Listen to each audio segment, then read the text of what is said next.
அனைவருக்கும் வணக்கம். தேர்தல் முடிந்த 4 நாட்களுக்கு பிறகு ஒரு காணொளி. ஏனென்றால் வாக்குக்கு காசு கொடுப்பதும் குற்றம், வாக்குக்கு காசு வாங்குவதும் குற்றம் என்று தேர்தல் ஆணையம் முறைக்கு முறை மக்களிடையே எடுத்துரைக்கும் போது, எங்க ஊருக்கு ஏன் காசு கொடுக்கல அப்படிங்கிற ஒரு காணொளி மக்களிடையே பெரும் வைரலாக போயிட்டு இருக்கு. ஜனநாயக கடமை ஆற்ற நமக்கு எதற்கு காசு? வாக்குக்கு காசு கொடுப்பவன் பாவி, அதை வாங்கி வாக்கு செலுத்துவன் தேச துரோகி அப்படின்னு நம்ம சொல்றோம். ஆனா மக்கள் இது கேட்கறாங்களான்னு பார்த்தா இல்ல. மக்கள் காசு கொடுக்கலன்னா வீதிக்கு வந்து போராடுற நிலையை தான் இந்த திமுக உருவாக்கி இருக்குன்னு நான் சொல்லணும். மக்களுக்கு தெரியும் காசை வாங்கிக்கிட்டு யாருக்கு ஓட்டு போடுறாங்க தெரியல, போடுவாங்கன்னு தெரியல. மக்கள் மனநிலை வந்து கடைசி கட்ட இடத்துல எதை நோக்கி இருக்குன்னு தெரியல. 4ஆம் தேதி ரிசல்ட்டுக்காக காத்திருக்கோம். அப்படி இருக்க சூழ்நிலையில மக்கள் வீதிக்கு வந்து போராடும் நிலையை கொண்டு வந்தது யாரு? அந்த அளவுக்கு ஏழ்மை வறுமையில வச்சது யாரு?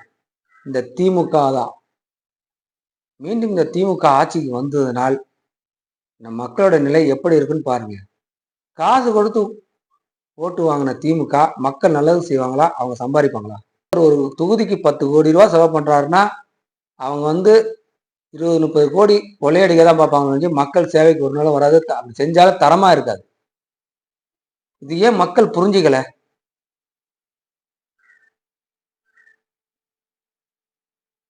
மக்கள் தெளிவா தெரிஞ்சுக்கணும். நம்மள்கிட்ட ஒருத்தர் காசு கொடுக்குறான்னா அவன் எதுக்காக கொடுக்குறான்னு தெரிஞ்சுக்கணும்.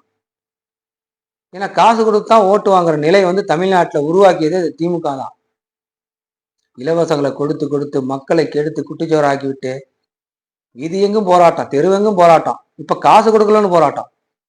அந்த வீதிக்கு மட்டும் கொடுத்தா எங்க வீதி கொடுக்கல, 4-5 நாளா அளவிக்கிறீங்க அப்படிங்கிற ஒரு போராட்டம். என்னப்பா கொடுமையா இருக்கு. 1000 ரூபா வாங்கி உன்னால வரி செலுத்த முடியாம சாப்பிட முடியாம நீ எதுக்கு இருக்க? காசு வாங்கிட்டு தான் நீ ஓட்டு போடணுமா? கேட்ட நம்ம காசு தானே, நம்மள்ட்ட தானே வருது.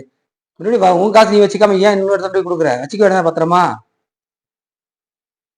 இந்த மாதிரி ஒரு சூழ்நிலை தான் ஒழிக்கணும். மாற்று அரசியல், யார் வாக்கு காசு கொடுக்கலையோ அவங்களுக்கு வாக்கு செலுத்திட்டு போங்க. யார் மக்கள்கிட்ட வந்து நல்ல கருத்து எடுத்து அவங்களுக்கு வாக்கு செலுத்திருக்கலாம்ல. ரொம்ப கொடுமை பண்றீங்க மக்களே. சீமான் வராருன்னா சீமான் வந்து வாழ்க்கை தரத்தை உயர்த்த என்னென்ன சொல்றாருன்னு பாருங்க. இலவச மருத்துவம் கொடுப்போம், தரமா கொடுப்போம், உலக தரத்துக்கு கொடுப்போம் அப்படின்றாரு. அது இலவசமா எல்லாத்துக்கும் கொடுப்போம் அப்படின்றாரு. ஆரம்ப கல்வி முதல் ஆராய்ச்சி கல்வி வரை இலவசமா கொடுப்பேன் அப்படின்றாரு. தூய்மையான குடிநீர் இலவசமா கொடுப்பேன்றாரு. தற்சார்பு பொருளாதாரத்தை உருவாக்குவேன் அப்படின்றாரு. சாராயத்தை முற்றே ஒழிப்பேன் அப்படின்னு சொன்னாரு. ஆனா அதெல்லாம் விட்டுட்டு நீங்க பாத்தீங்கன்னா காசு கொடுக்கலன்னு வீதிக்கு வந்து போராடுறீங்க. 4 நாளா அலங்கரிக்கிறீங்க அப்படின்னு மக்களே தான் சொல்றாங்க. நான் சொல்ல, இது மக்களே தான் சொல்றாங்க. இது இந்த மாதிரியான ஒரு கொடுமையான சிந்தனை பாருங்க மக்கள்கிட்டயே. காசு கொடுக்கல அப்படிங்கிறதுக்காக போராடுற ஒரு மக்களை இப்பதான் பாக்குறோம். இந்த பாலியல் வன்கொடுமை பண்ணாங்களே அவங்களுக்காக எதுக்கு என்னைக்காவது மக்கள் வீதிக்கு வந்திருக்காங்களா? ஆசிரியர் போராட்டத்துக்கு வீதிக்கு வந்திருக்காங்களா? இல்ல துப்புரவு பணியாளர்கள் வந்து போராட்டம் நடத்துறாங்க அதுக்காக வீதிக்கு வந்திருக்காங்களா? திமுக காசு கொடுக்கலையா அதுக்காக வீட்டுக்கு வந்து வெளியே வந்து போராடுறாங்கப்பா. இதை விட ஒரு கொடுமை தமிழ்நாட்டுல நடக்குமானா நடக்காது. எந்த மாதிரி தானே மக்களை அந்த அளவுக்கு வச்சிருக்காங்க. மக்கள் ஒன்றும் தெரியாமே இருக்கிறாங்க. கேட்டா எங்களுக்கு எல்லாம் தெரியுன்றாங்க. நீ காசு வாங்கிட்டு ஓட்டு போட்டனா ஓட்டாவே உனக்கு எதுவும் தெரியாதுன்னு அர்த்தம். ஒருத்தன் 1 கோடி ரூபா இந்த தமிழ் வந்து தொகுதி செலவு பண்றாங்கன்னா எதுக்கு எனக்கு காசு கொடுக்குறீங்க நீங்க கேள்வி கேட்கணும். ஏன் கேட்க மாட்டேன்றீங்க? கொடுத்த வரைக்கும் லாபம் வாங்கிக்கிறீங்க. மக்களுக்கு எப்படி நல்லது நடக்கும்? மக்கள் வாழ்வாதாரம் எப்படி பெருகும்?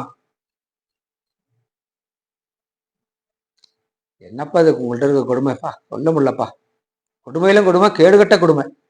இந்த திமுக அண்ணா திமுக மாத்தி மாத்தி காசை கொடுத்து ஓட்டை வாங்கிட்டு கணக்கு பண்றாங்க. பூத்துல உட்காந்து கணக்கு பண்றாங்க.